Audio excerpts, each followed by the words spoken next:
Donald and Douglas are some of the hardest working engines on the island of Sodor.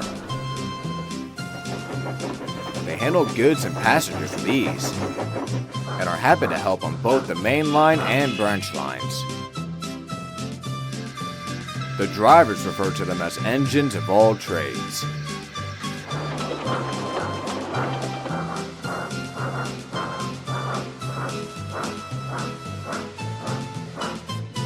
There is one job, however, that the twins had yet to do.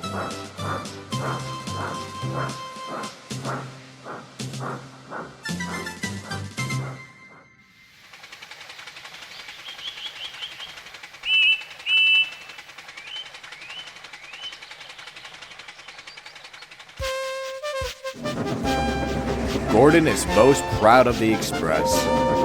He runs his trains to time, and the passengers sing their praises.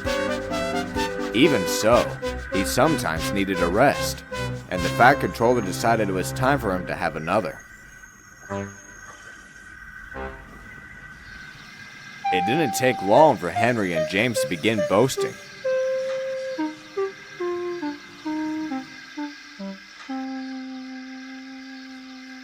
Whoever will pull the Express, I wonder? James smirked in the shed that night. I know one engine the Fat Controller will choose, Henry replied smugly. Oh, here we go. Donald muttered.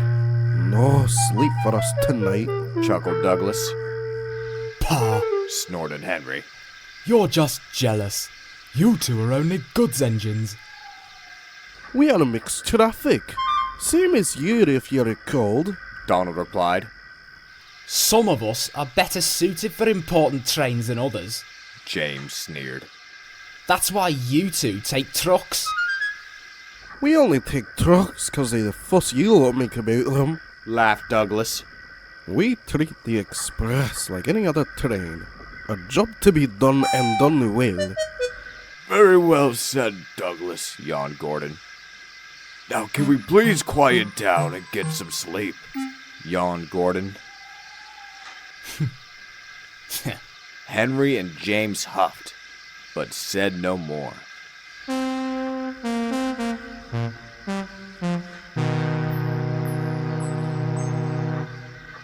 Those two could certainly do with having their wheels trimmed, Gordon grumbled to the twins next morning.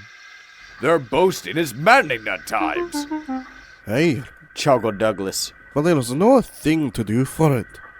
If you two took the Express, Gordon replied, it would certainly knock some sense into them. If the Fat Controller asked us to, we will. Smiled Donald.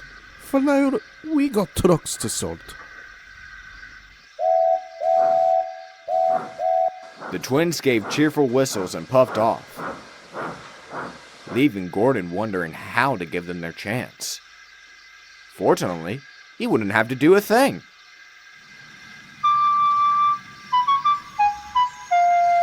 James and Henry were being ready for the day's work. Nearby, Donald and Douglas were shunting trucks for their morning trains. Ah, yes. James smirked.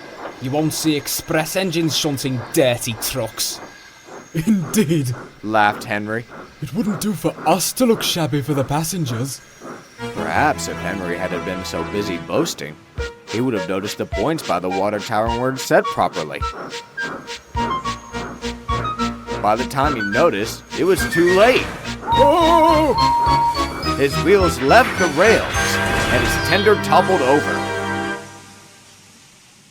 No one was hurt, but James was trapped in the siding. You did that on purpose to stop me getting the express! James snapped. On purpose? You shouldn't have been distracting me. Fumed Henry. When the Fat Controller arrived, Henry and James wisely stopped arguing. Uh-oh. You have caused a great deal of trouble. He fumed. You could stay there until we get the train sorted out. Perhaps it will teach you not to get so big in the smoke box. Henry and James looked shamefully at their buffers. I'm sorry, Gordon, Said the Fat Controller. but you may have to board the Express again before your rest.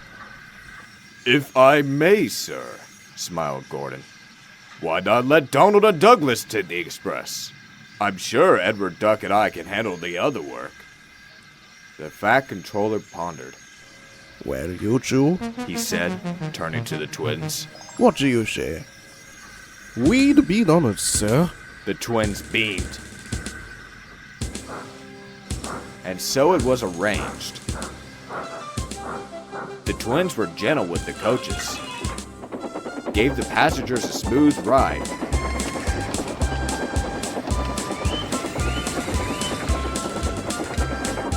and charged over Gordon's Hill.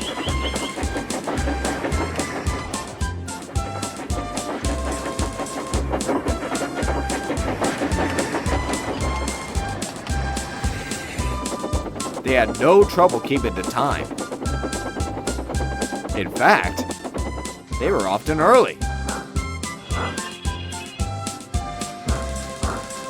Gordon sang their praises when he saw them return. You two look splendid flying along the line. I dare say we ought to call you the Flying Scots. I'm sure my dear brother would agree if he could see you. All in a day's work. Smiled Donald. I suppose Chuckled Douglas. some of us are better suited for important terrains.